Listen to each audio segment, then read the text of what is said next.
It all started as a silly game between friends, a stupid idea that we never imagined would lead to such utter horror. We were having a small gathering at Mike's place to celebrate the start of summer break after our freshman year of college. A few beers in, someone brought up the urban legend about being able to swap souls through a special ritual. "It's probably just a made-up story to scare kids," Sarah scoffed as she took another swig of her drink. "But it could be fun to try it just for laughs." Against my better judgment, I went along with it. Mike found some instructions online about how to perform the soul-swapping ritual. It involved chanting strange words, lighting candles, and pricking our fingers to draw a few drops of blood. Ridiculous, I know, but we were young and reckless. We sat in a circle, repeating the weird incantation, line by line, as indicated. When we got to the part about mixing our blood together, I felt a shiver run down my spine. This all seemed so stupid, yet eerily creepy at the same time. "Okay, who wants to swap souls with me?" Mike asked with a mischievous grin after we finished the chant. Suddenly, the candle flames flared up, casting dancing shadows across the dimly lit room. A harsh ringing filled my ears, growing louder and louder, until it felt like my head would explode. The last thing I remember was a blinding light, then everything went black. When I finally came to, I was lying on the floor in a tangle of bodies. I blinked a few times, massaging my throbbing temples. That's when I noticed my hands. They weren't my hands. The fingers were shorter and thicker, with bitten nails and calloused skin. A wave of nausea washed over me as I pushed myself into a sitting position and looked around at my friends. They all had the same confused, horrified expressions on their faces that I imagined was on mine. We were in each other's bodies. What the hell? A deep voice that wasn't my own spoke from my mouth. I looked down. The body I was inhabiting was significantly taller and more muscular than my usual slim frame. My eyes went wide when I realized it was Mike's body. "Oh my God, this can't be happening," I heard my own familiar voice say. But the words weren't coming from me. I whipped my head around to see my original body sitting up and staring down at its hands in abject terror. It was Sarah, trapped inside my body. The others slowly came to the same sickening realization. We were swapped. Every single one of us was trapped in someone else's body after that insane ritual. The room filled with panicked screams and gasps of disbelief. No, this has to be a dream. Wake up, Jack's voice bellowed from Sarah's petite frame. In the chaos, I scrambled over to the mirror hanging on Mike's wall. I couldn't stop the cry of horror that escaped my lips when I saw Mike's reflection staring back at me with my horrified expression. I brought my hands up to grip the sides of his face, feeling the prickly stubble under my fingertips. It was so surreal, so nightmarishly wrong. We spent the next few hours in stunned silence, trying to process what had happened. Every time I looked down at Mike's large hands, instead of my own slim fingers, panic gripped my chest. This couldn't be real.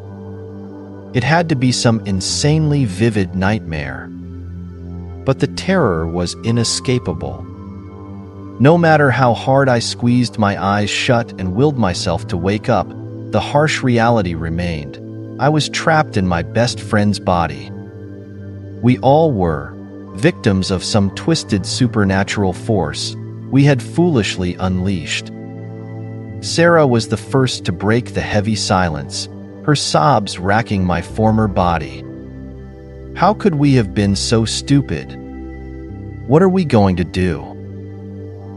We have to reverse it, Mike's familiar baritone voice cut through, but it wasn't coming from him. It was Jack speaking with Mike's vocals. "We just need to do the ritual again, but backwards or something." Panic flared in my chest, and I could feel Mike's heavy hand trembling as I clenched it into a fist. What if it doesn't work? What if we're stuck like this forever? The thought was so disturbing, so violating, that I wanted to be sick right there. Living out the rest of my days in Mike's body, watching my own face and mannerisms from the outside. It was the stuff of nightmares. We scoured the internet for hours, desperately looking for a way to reverse the soul swap. But there was nothing conclusive, just more creepy stories and unverified accounts that did little to soothe our fears. As night fell, we were still trapped, paralyzed by hopelessness. None of us could bring ourselves to go home to our families and face the impossible task of explaining this hellish situation. We stayed cooped up in Mike's apartment, screams and sobs piercing the air in anguished intervals. At some point, exhaustion took over and we passed out in a tangle of bodies that no longer felt like our own. I must have blacked out from the overwhelming dread, because the next thing I knew, sunlight was filtering through the curtains. My heart plummeted when I opened my eyes to Mike's calloused hands again. It hadn't been a dream. This unbelievable swap was my new, nightmarish reality. We tried the reversal ritual several times that day, but nothing worked. If anything, the effects felt darker, more malevolent, like we had awoken something sinister that didn't appreciate our attempts to undo its handiwork. On the third try, a putrid smell like rotting meat filled the room, making us gag. The candle flames burned a deep crimson, and I could have sworn I saw faces forming in the flickering light. Monstrous, leering faces straight out of a horror movie. We abandoned the attempts after that, terrified of what malicious forces we might unleash if we kept provoking this unknown evil.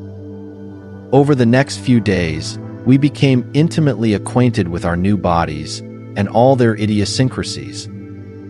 It was a violating, mortifying process, learning how to control someone else's physicality, from subtle gestures and gaits down to the most private, intimate functions. Showers were a horrible ordeal. The simple act of washing my best friend's naked body, feeling the foreign weight and contours, brought me to heaving sobs. Catching glimpses of Mike's thick body hair and masculine features in the fogged mirror was like being trapped in a depraved nightmare. As the days dragged on, the initial shock and panic gave way to a heavy, pervasive dread. We were stuck, truly trapped in these foreign bodies with no solution in sight. The thought of living out the rest of our lives this way was so unbearable that we couldn't bring ourselves to make any long-term plans. Mike's mom kept calling, confused as to why her son hadn't been home or answering his phone. Hearing her worried voicemails in my own voice from Mike's phone was a special kind of torture. How could I possibly explain to her that I was her son's best friend, trapped in his body due to a supernatural force? We stayed holed up in Mike's apartment, venturing out as little as possible to avoid society's inevitable questions and judgments about our condition. The mere thought of going to class, work, or family events in these swapped bodies made me break into a cold sweat. Surviving became our sole focus. We rationed Mike's food and cleaned out his bathroom for our personal needs. The stench of body odor, vomit, and despair clung to the apartment like a miasma. My friend's once welcoming home had become a coffin, a waking nightmare from which there was no escape. Tensions quickly frayed in our claustrophobic existence. Jack, stuck in Sarah's petite frame, struggled with constant insecurity over his new appearance. He would spend hours fixated in the mirror, mercilessly scrutinizing every lump and curve. "How can I go on living like this?" he lamented, paws balled into fists as tears streamed down Sarah's face. "I'm hideous." Things came to a head when we realized our swapped condition extended far beyond physical forms. We also inherited bodily ailments, mental imbalances, even personalities seemed to be melding in disturbing ways. Mike had been taking medication for depression and anxiety before all this occurred. At first, I didn't think much of the dark moods and troughs of emptiness I experienced in his body. But as the days wore on, those lows became more extreme and irrational. I'll never forget the day I watched helplessly as my former self, now inhabited by Sarah's psyche, clawed at her face until blood ran from the wounds. She shredded her lips into a grim rictus, wild-eyed and gibbering about demons coiled within her veins. In a cosmic fuck-up, she had inherited Mike's mental illness on top of this nightmare. We had to physically restrain her, but the incident left us all rattled to our cores.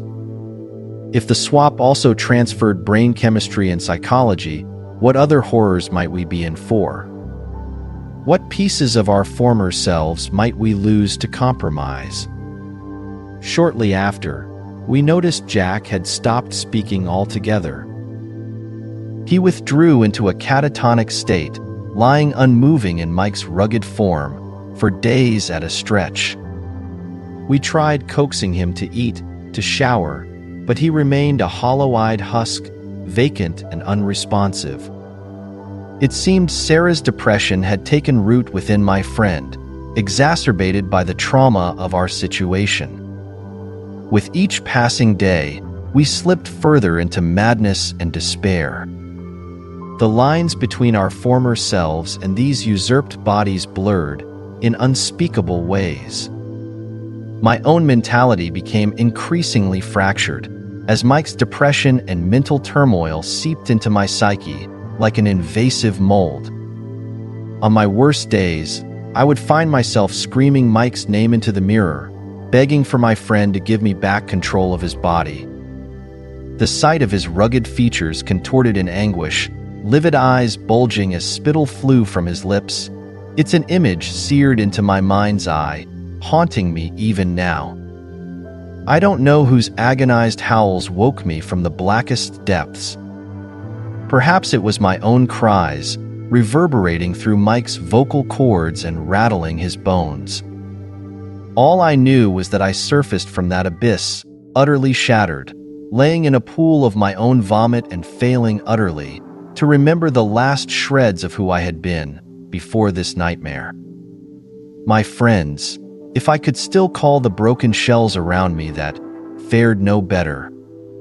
Sarah had regressed into a childlike state of catatonia, rocking back and forth while muttering a nonsensical nursery rhyme.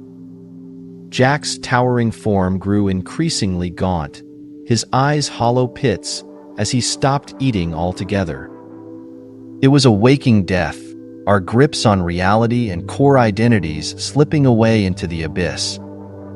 We were trapped in foreign, decaying hosts as our former selves bled away like diffuse vapor.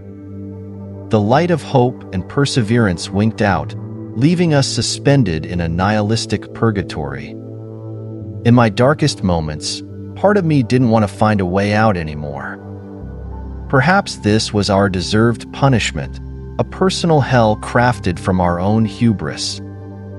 We had pried open a door to dimensions never meant for mortal trespass. Maybe this torture was just an eternal atonement for overstepping cosmic boundaries.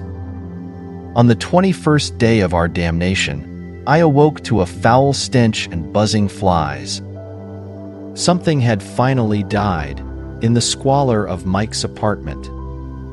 I pulled myself up from the soiled mattress, wincing at the cries of abused muscles in Mike's broad frame. That's when I saw Jack, or what remained of him. Sarah's petite body lay withered on the floor, skin taut and mottled over protruding bones. Vomit and waste caked his matted hair, flesh already purpled and bloating around vacant eye sockets. The flies feasted on the first physical death, born from our metaphysical violation. I wish I could say we gave Jack a proper sending off. That in our warped states, we still clung to some shred of human ritual around death. But there weren't any tears or ceremony, just the practical consideration of disposing a decaying corpse.